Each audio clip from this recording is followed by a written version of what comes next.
So, obviously, we're meeting at a very difficult time in the pandemic. And the COVID crisis still holds too many people at risk of severe illness, hospitalization, and death. And while the extraordinary technological development of vaccines is helping to ease the crisis, we are obviously not yet through it. I am very sorry to say the suffering of COVID will be magnified many times over in a world that does not grapple with and ultimately halt the climate crisis. We don't have the luxury of waiting until COVID is vanquished to take up the climate challenge. So it's good to be back in the UK, where my friend Alok Sharma and his team are hard at work preparing to host the UN Climate Conference, COP26 in Glasgow this November. And I am particularly grateful to join you in this remarkable setting. It's an amazing place, which is both a living tribute to nature's beauty, but also its fragility. And fundamentally, the struggle to tackle the global climate crisis is just as simple and profound as this place. It's about protecting and preserving the fragile world that we share. It's about understanding that it costs more not to respond to the climate crisis than it does to respond. And it is, without exaggeration, about survival.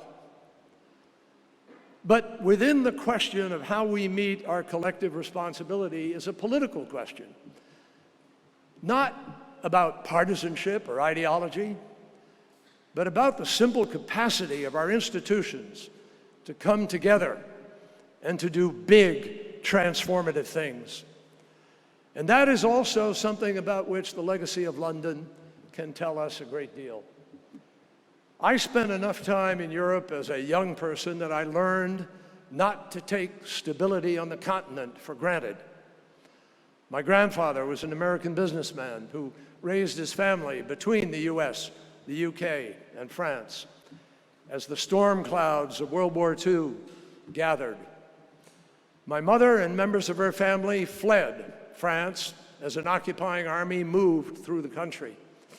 Their house was ultimately bombed and burned to the ground. And when I was just 4 years old, my mother brought me there to visit the ruins, her first visit back since the war. Almost nothing was left, and the skeleton of a burned-out building rose into the sky with one stone staircase. That is my earliest memory. And I mention it because I am glad to have it. Because like most in my generation, I grew up with a visceral understanding of how close the world came to chaos and how allies and alliances dedicated to order and openness, common interests and shared values made all the difference, not just to avert another conflict, but to heal and rebuild a shattered world.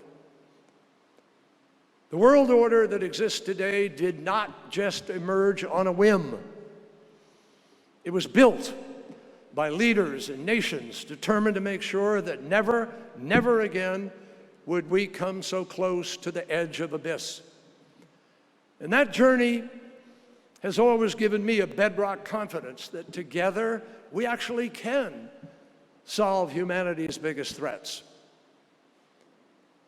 The climate crisis, my friends, is the test of our times. And while some may still believe it is unfolding in slow motion, no, this test is now as acute and as existential as any previous one. The irony should not be lost on us that it is young people around the world who are calling on adults to behave like adults and exercise their basic responsibilities. Young people who feel forced to put down their school books and march out of the classroom to strike for climate. They know the world is not responding fast enough to an existential threat that they didn't create, but for which they risk bearing the ultimate burden, uninhabitable communities on an increasingly unlivable planet in their lifetimes. How must the global political system look through their eyes? All the talk about values and architecture means little to a generation that has grown up every single day under the mounting danger and now the undeniable reality of a climate crisis to which the politics almost everywhere has failed to respond adequately for more than 30 years. I've been part of that journey. I was there in 1988 when Jim Hansen testified that it was happening. I was in Rio in 1992 when we had the first Earth Summit. That was number 1. Now we're at number 26. It's no wonder their generation doesn't share in the confidence that the world can and will move forward. The world can and will make a difference. It's no wonder that those young people are wondering where we are. The world can and will rise to this occasion, despite the fact that it hasn't yet. At least that possibility is still there. Nostalgia for what our parents' generation accomplished is absolutely no antidote to the anxiety of these young folks and even their anger at what our generation has so far failed to do. We adults who have votes in legislatures or elections and multilateral institutions, seats in the Situation Room of the White House and the boardrooms, we must provide answers that are tangible, not theoretical. And above all, we need to provide action, and we need to do it now. Because time is running out. Not a euphemism, not an exaggeration. Time is running out. 6 years ago, the Paris Agreement brought countries together. I had the privilege of leading our negotiating team. The goal was of limiting the total increase of the Earth's temperature to, quote, well below 2 degrees Celsius, and to pursue efforts towards 1.5.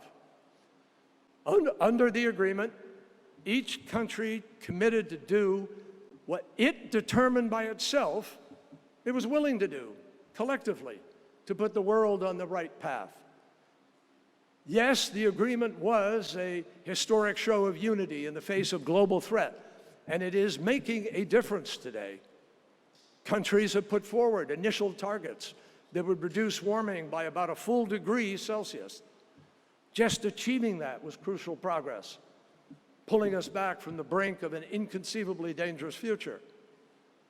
But what we have to also be honest about now is the limits of what we engineered together. Because the fundamental truth of the Paris Agreement is that even if every country fulfilled its initial promises, and many are falling short, even if everyone did what they said they would do in Paris, the temperature of this planet will still rise by upwards of 2.5 or 3 degrees centigrade. We're already seeing dramatic consequences with 1.2 degrees. Imagine the doubling. To contemplate doubling that is to invite catastrophe. I'm not an exaggerator, I'm not an alarmist, but I do believe in science. 2 and 2 is 4. It's still 4, despite the fact that some politicians want you to debate whether or not it's 5 and chew up all our time and energy. Since the years since Paris, the scientific community has now determined that even the agreements well below 2 degrees is not enough to stave off climate chaos. A seminal 2018 report from the Intergovernmental Panel on Climate Change, the IPCC, made clear that we must focus on capping warming as close as we can get to 1.5 degrees, if not 1.5. Much more warming than that, and life on our planet will become increasingly unrecognizable. And that prospect of an unlivable tomorrow should be, I would think, as alarming as it is sobering as we take stock of the world we are living in today. Already today, we share a world in which more frequent and powerful hurricanes and typhoons destroy homes, businesses, and communities. Just last week, a rainfall of such intensity that it flooded communities in Germany, Holland, and Belgium, leaving hundreds of dead and thousands facing years of difficult recovery. Nigeria and Uganda also experienced massive destructive flooding in recent weeks. Today, we share a world in which fiery conflagrations rampage across Australia and the American West and even the Russian tundra. Even the rainforests of the Amazon are burning. We share a world in which record heat waves force cities to install relief centers, cause roads to buckle and illnesses to spike, resulting in thousands of heat-related deaths a year, where extremes are everyday fare, like Siberia, reaching a scorching 118 degrees inside the Arctic Circle, or Antarctica at 70 degrees Fahrenheit last February. We're living in a world where crops no longer grow where they always did before. The chemistry of the oceans changes more and faster than ever before, where millions of people are forced to leave increasingly uninhabitable homelands, maybe 20 million a year migrating around the world. We all know what the political impact of migration was a few years ago, and still, imagine what happens when places become uninhabitable and people are knocking on the door of the places where they know people can live. These impacts are real, and most of them, my friends, are irreversible. That's what the scientists told me, irreversible. But even more horrifying is what the world would look like in the near future unless we change course. The world of 2100, the world of our children and grandchildren, just 80 years from now. A world where major cities, Jakarta, Mumbai, Shanghai, Venice, Bangkok, New Orleans, and many more, will need trillions of dollars in infrastructure just to survive repeated flooding and high tides. A world in which the ocean is more acidic and starved for oxygen, despite the fact that we humans breathe 51% of our oxygen coming from the ocean. An ocean that is increasingly hostile for marine life, devoid of most tropical coral reefs, and with that, the loss of protection from storms and food security for millions. A world in which the Arctic may not have any ice in the summer.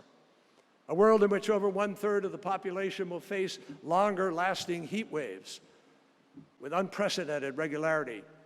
A world in which farmers and construction workers cannot work outside without risking heat stroke. Where a month's worth of rain falling in an hour may become commonplace. Where droughts last months longer and occur more frequently, and hundreds of millions of people suffer from fresh water scarcity. Just look at the Himalayas melting, the Alps, other mountains, the feeders of the great rivers of our world, the Yangtze, the Yellow River, the Mekong, the Ganges. Billions of people living along those riverbanks. A world in which crops families have grown for generations are no longer viable. Where conditions for malaria transmission and other chronic illnesses skyrocket, and pandemics like the one we continue to battle today actually become more prevalent. So what all these statistics add up to would be a world in chaos. It's a world where whole countries would be destabilized from stalled economical growth, hunger, starvation, escalating conflict over resources, and people would be forced to abandon their homes. Just look at the people in Germany needing billions of bailout. We bailed out 3 storms a few years ago, $265 billion, but we couldn't even find $100 billion to fulfill our obligation to the Paris Agreement. So we're looking at a world in which we ultimately spend so much money, the potential of the world, and effort just coping with disasters that we can't invest in tomorrow. It undermines everything that we have been fighting for, and no country, rich or poor, will be spared. So one thing is certain. Everything I've just said is not the description of a world of science fiction. It's what scientists tell us will be reality by the end of this century if our emissions of greenhouse gases, pollution, do not decline. And we are forewarned. Everything the scientists have been telling us now will happen for 30 years is happening, but bigger and faster than was predicted. And you don't need to be a scientist to know that what we're looking at is a world no parent would ever be content to leave behind as an inheritance for future generations. Facts, evidence, and science all make clear that we have a narrow window to avoid that future. We can still avoid it, but we have to begin to act with genuine urgency, bringing countries all across this planet together. Simply put, the world needs to cut emissions, greenhouse gas, CO2 emissions, particularly, by at least 45% by 2030 in order to be on a credible scientific path by mid-century to net zero. That's what the IPCC showed us, 45%. Not just in some countries or some regions, but the world over. And they found that 45% is the minimum that the world must reduce. That makes this the decisive decade. And it makes 2021 a decisive year. And most of all, it must make COP26 in Glasgow this year a pivotal moment for the world to come together to meet and master the climate challenge. This week marks 100 days until Glasgow, 6 months into my time as President Biden's Special Presidential Envoy for Climate, and 6 months since President Biden rejoined the Paris Agreement and committed his administration to bold climate action. After our absence for 4 years, my friends, we approach this challenge with humility.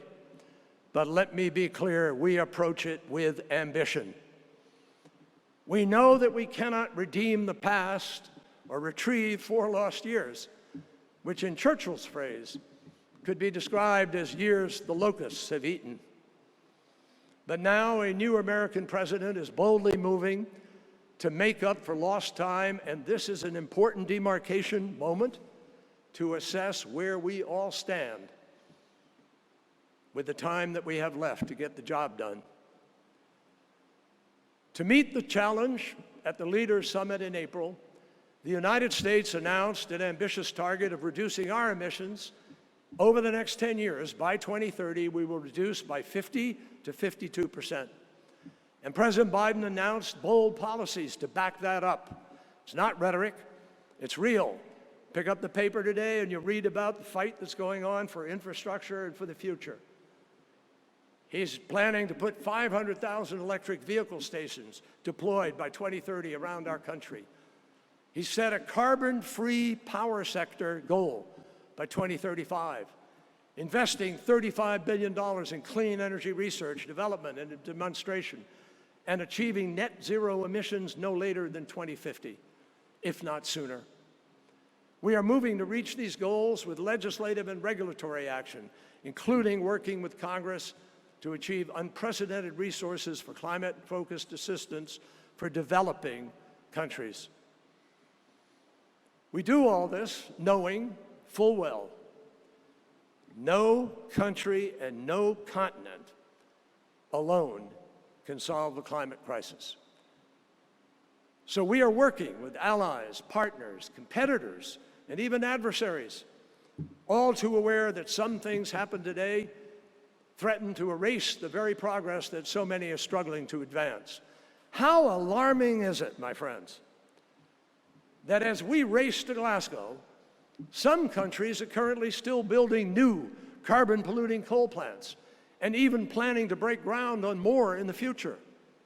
At a time when many countries are committed to plant more trees as a nature-based solution, other countries are actually clear-cutting more trees and continuing to illegally cut down the rainforest. They are removing the lungs of the world. destroying irreplaceable biodiversity of all the places in the world that's understood here, and destabilizing the climate, and they're doing that all at the same time. How irrational is it that there are countries actually burning more coal and using less solar than they were a decade ago, even as the costs of clean energy have plummeted well below fossil fuel? To paraphrase Einstein, insanity is continuing to do something that will kill you even when you know it will. We can't afford a world so divided in its response to the climate crisis when the evidence is so compelling for action. We have to make choices together. Life is about choices. You all know that. Everybody does. So is governing. So is leading. So this moment requires. In World War II and its aftermath, leaders did what they had to do to get the job done. After the United States finally joined the war, Churchill didn't lament in his nightly journal how reluctant that we'd been or how long it had taken us. He wrote simply these words: "Today we have won." Roosevelt, like Churchill, had a deep antipathy toward the Soviet system, and it wasn't hard to imagine the looming possibility of a Cold War that would define the second half of the 20th century. But they didn't hesitate to form an alliance with the Soviets because there was no other way to prevail in the struggle. They both correctly identified at the time as existential. Overnight, at home and around the world, distilleries were converted into producing fuel for jet planes and tanks. A Ford Motor Company, a plant in Michigan, turned out one B-24 bomber every hour. We retooled our economy. We responded to a threat that policymakers didn't just call existential, but acted like it really was. How many people have you heard say, "Oh, climate change, existential crisis"? And how many places are responding as if it is? After the war, with refugees at record numbers, with a continent gripped by hunger and devastation, its critical infrastructure wiped out, the world acted once again as if the threat was existential. And instead of pulling each other apart, we pulled together with the Marshall Plan and the rebuilding of the order that has served us well since then. And that is precisely what we must do now. Treat climate crisis as the crisis it has become, and mount a response that is comparable to wartime mobilization, a massive opportunity to rebuild our economies after COVID-19, to build better. How many times have you heard that phrase? After this pandemic. That's the mission everywhere that we are engaged in for these last 6 months, and I promise you in these next 100 days. Let me be clear.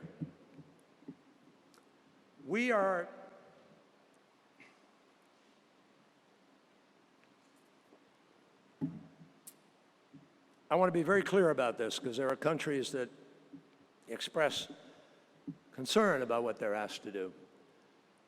And the fact is that we are not saying that every country must, will, or can do the same thing. They can't. But we are saying that every country can do enough and can do what is appropriate within its ability to help us keep on track to win this battle. Not because it's one region or one country against another or competition, because we are literally all in this together. And the biggest step of this decade is scaling up the development of a global clean energy economy. Energy accounts for 3/4 of global greenhouse gas emissions. How we power our homes, how we power our cars, and so forth. And by 2030, we have to speed up the deployment of the clean technologies that we already have. Put them on super steroids and deploy, deploy, deploy. According to the International Energy Agency, that means the equivalent of building the world's biggest solar plant every day for the next decade. Ramping up renewable energy from wind and solar by 4 times what it is today, to reach 1,000 gigawatts installed per year in 2030. It means ensuring that in 2030, 60% of new car sales around the world are electric vehicles. And all of this will fuel clean energy investment boom globally, reaching $4 trillion a year by 2030. That is the task ahead of us. Second, we must also need to develop and demonstrate and scale up emerging technologies during this decade so that they can play a major role in decarbonizing the global economy by 2050. Between now and 2030, the IEA says that governments are going to need to invest $90 billion in technology demonstration projects. We'll need to rapidly scale up green hydrogen and clean fuels that could slash emissions from heavy industries, cement, concrete, aluminum, steel. We'll also need to develop the equivalent of installing the largest carbon capture storage facility currently in operation, but we have to do that every 9 days through 2030. A raft of other technologies spanning advanced renewables and nuclear, long-duration energy storage, smart grids, battery storage, direct air carbon capture. So many different things that could provide the saving grace, but they all need to be commercialized and scaled. And this is even more of a challenge. And third, if we invest heavily in clean energy and in energy efficiency that curbs rising global demand for energy, and then, of course, fossil fuels, the demand will naturally drop. Starting now, the IEA tells us that we do not actually need a new investment in oil, coal, or gas production because they're simply not necessary to meet our energy needs given other technologies that are online and coming online. By 2040, we should have entirely phased out all unabated coal and unabated oil plants and sharply reduced reliance on unabated natural gas generation. And the good news, my friends, is that the proof is all around us that we can do this. Clean energy technologies are already cheaper than fossil fuels, and we have a playbook to do the same thing across many other emerging clean technologies. Over the last decade, the cost of solar power plummeted 90%. The cost of onshore wind plunged 70%. And today, solar and wind power are the cheapest source of new electricity generation in countries accounting for 77% of global GDP. Last year, China and the United States, the world's 2 largest emitters, installed record amounts of renewable energy despite the pandemic. And 90% of the new electricity in the world came from renewable sources. So we know we can do it. Renewable energy technologies fell in cost as governments and private companies invested in research, development, and demonstration. And the US Department of Energy launched the Sunshot program in 2011 to drive down the cost of solar power by 75% in a decade.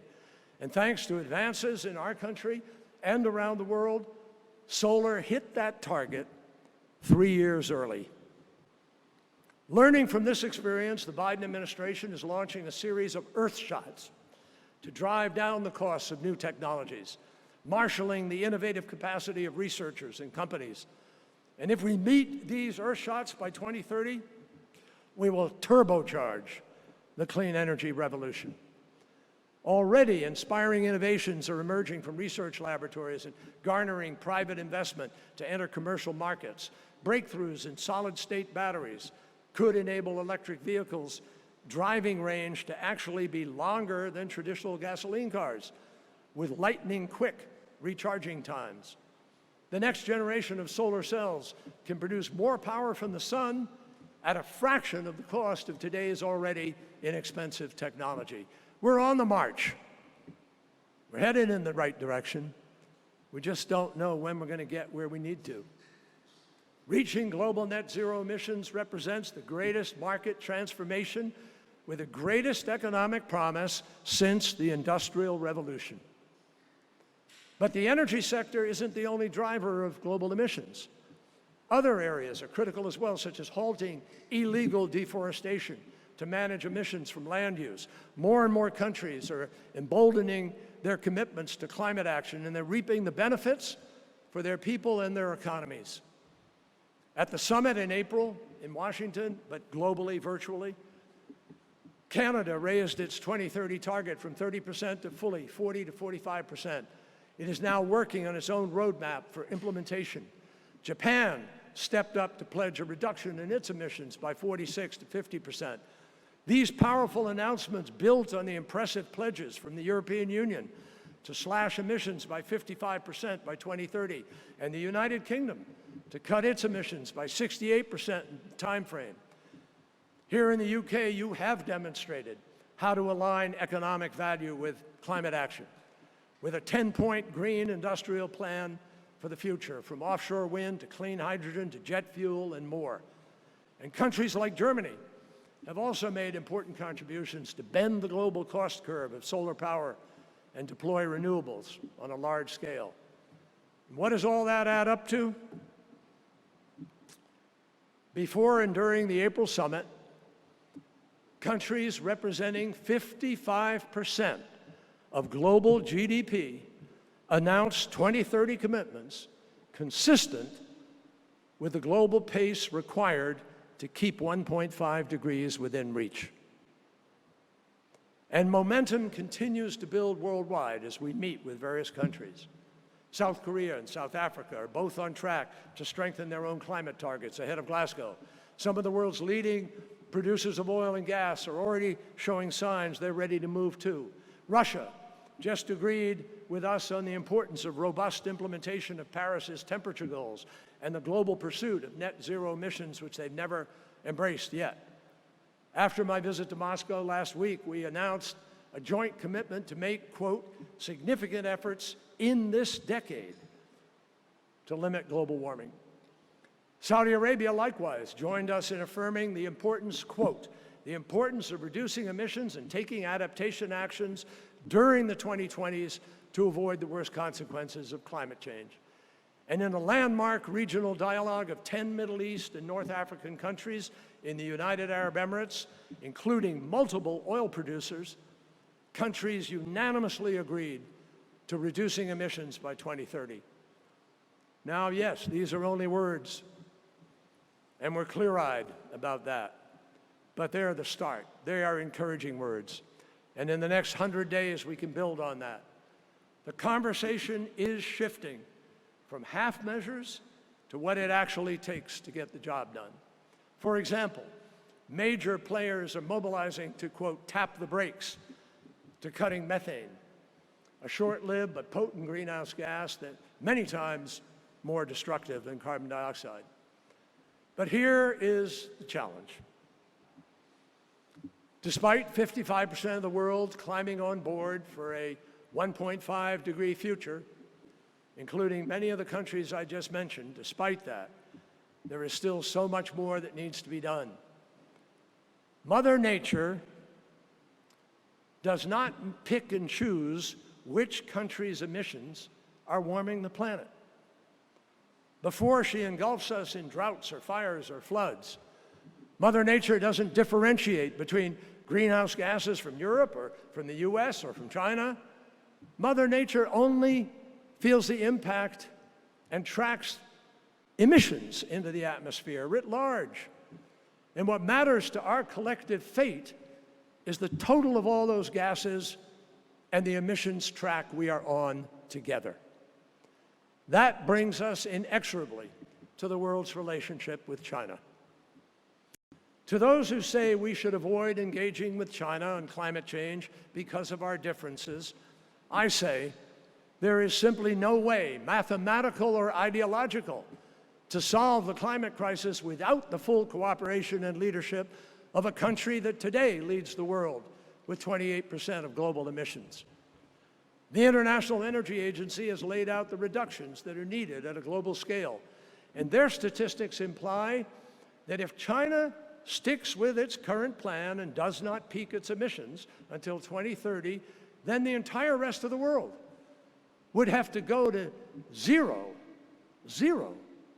by 2040 or even 2035. It knocks at least a decade off the timeline for the rest of the world to decarbonize. And that, my friends, sets a goal that currently is impossible to achieve. So it is imperative that we, the United States, the second biggest emitter, and China, and the rest of the world, are all pulling together in the same direction in this critical effort. In a remarkably short time, China has produced unprecedented economic growth. But a foundational building block of that growth has been a staggering amount of fossil fuel use.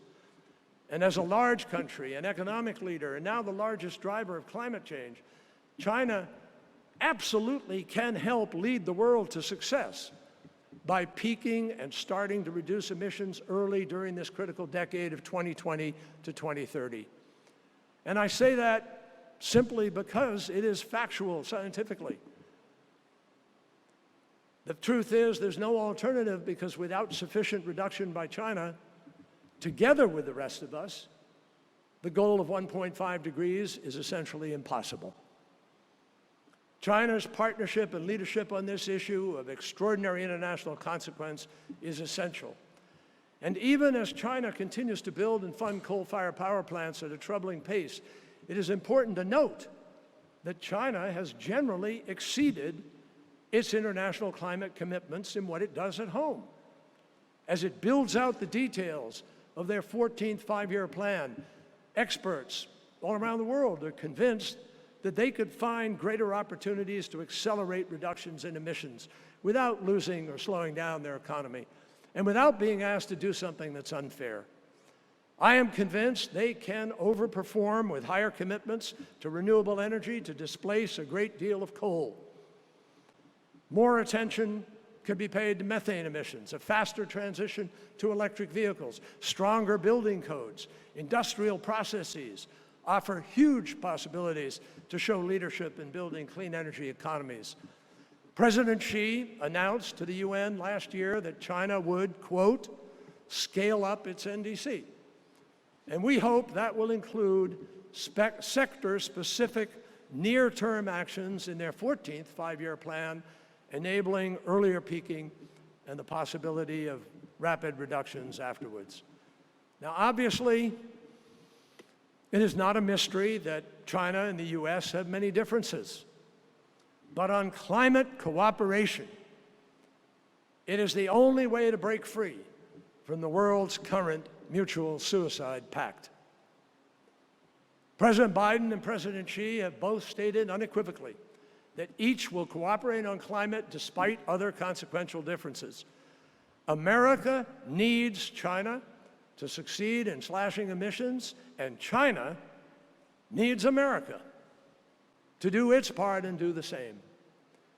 The best opportunity that we have to secure a reasonable climate future is for China and the United States to work together. And the best way to do so is to lay out specific, ambitious, near-term reduction goals and back them up with serious policy and work together to set an example to the world of where we need to go and how we can get there. India, the world's third largest emitting nation, has set an impressive target of building 450 gigawatts of renewable energy by 2030. And that target is really critical to the world's quest to hold 1.5 degrees, because without a rapid clean energy transition, India's emissions will surpass the United States by 2040. And that's why in a meeting with Prime Minister Modi, we were able to agree on a new partnership with India, the US-India Agenda 2030 partnership, which President Biden and Prime Minister Modi launched at the summit. And it will take specific actions to deploy that renewable energy. We're working to mobilize billions of new cash, fresh investment of India's burgeoning clean energy. Still, some people argue that India did not create today's predicament, and therefore, why should it have to share in the solution? Well, I just explained that the process doesn't allow for individualization of where the emissions come from, but more importantly, the solutions to climate change are the greatest economic opportunity we've seen on this planet since the Industrial Revolution. And the fact is, the consequences of climate crisis will not be reserved for those countries most responsible for the problem. That's just a reality. So we simply cannot keep 1.5 degrees within reach without every one of the world's major economies acting, without bringing the remaining 45% on board into the task. We also need to heed the needs and the aspirations of all those who are particularly vulnerable nations. This process must be fair, and it cannot be just the developed world that has the ability to respond. The fact is that 20 economies equal about 75 to 80% of all the emissions. So some countries are right when they point the finger and say, wait a minute, we're suffering the impacts, but we didn't create this. It's a fundamental matter of equity and fairness that we respond to those for whom the climate crisis is imminently existential. And to that end, President Biden has pledged to triple our support for adaptation efforts by 2024, and we're working with our partners to further strengthen our collective support for the Paris finance agreements and commitments by time we reach Glasgow. To the world's emerging economies for whom development is justly your foremost priority, let me just say, we will help you chart your own pathways to prosperity. Pathways not on the polluting practices of the past, but on the clean, sustainable technologies of the future. And to the major economies, let us be frank, the onus is on us. We are the largest emitters of the past and the largest emitters today. We play the largest role in pulling the world back from the brink of climate disaster. And we all have further to go. We can do all this knowing that it comes with opportunity, and that's what the private sector is telling us today, increasingly moving to sustainable investment. They are committing trillions of dollars now to make climate change central to investment strategy. And meanwhile, in spite of the havoc wreaked by COVID-19, the world did see the unprecedented growth in renewable energy that we were able to produce in 2020. So think about it, my friends. The highest valued automobile company in the world, Tesla. It only makes electric vehicles. Mitsubishi is building the world's largest zero-emission steel plant in Austria. They know climate action is a golden opportunity and all the world can share in it. But it won't happen on its own. It's not automatic. It's not preordained. 250 companies, for instance, account for a third of global emissions, and yet 41 of them haven't set goals for reducing emissions. So we have to match policy to potential. In 2 days, we meet at the ministerial level to prepare for the G20 in October. We will meet in Italy, a co-presidency of the COP. And success at this week's gathering of the world's biggest emitters can help smooth the road for success when all the world gathers together in Glasgow this November. So the world will be watching what they do. We need the G20 to lead in word and deed so that all the world can lead in Glasgow. My friends, there is still time to put a safer 1.5 degree centigrade future back within reach. But only if every major economy commits to meaningful reductions by 2030. That is the only way to put the world on a credible track to global net zero by mid-century. At or before COP26, we need to see the major economies of the world not just be ambitious or set ambitious targets, but we got to have clear plans for how we're going to get there over the next decade. By 2023, we need those same economies to put out roadmaps for how they're going to achieve net zero emissions by 2050. Commitments have to be backed up by concrete national action plans. The time for talking is long since past. We need to match suitable investment, both from public and private sector. We need to really rethink the multi-developmental banks process, how we de-risk, how we allocate capital, and how we will grow our ways out of this. We can and must achieve this together, especially knowing the triumph or tragedy of the two alternative worlds that await our choices. I believe we will get to the low-carbon economy we urgently need, but it is not clear to me yet that we will get there in time. It's what we've always done when we know that the world needs it most. We can come together. But it's up to us to prove to ourselves and to the generation protesting in the streets that we are prepared to do it again. That we are the problem solvers, not just dreamers, not talkers, we're the doers, not the deniers. That our words about ambition will be matched by ambitious actions. My friends, Glasgow is the place, 2021 is the time, and we can, in a little more than 100 days, save the next 100 years. Thank you.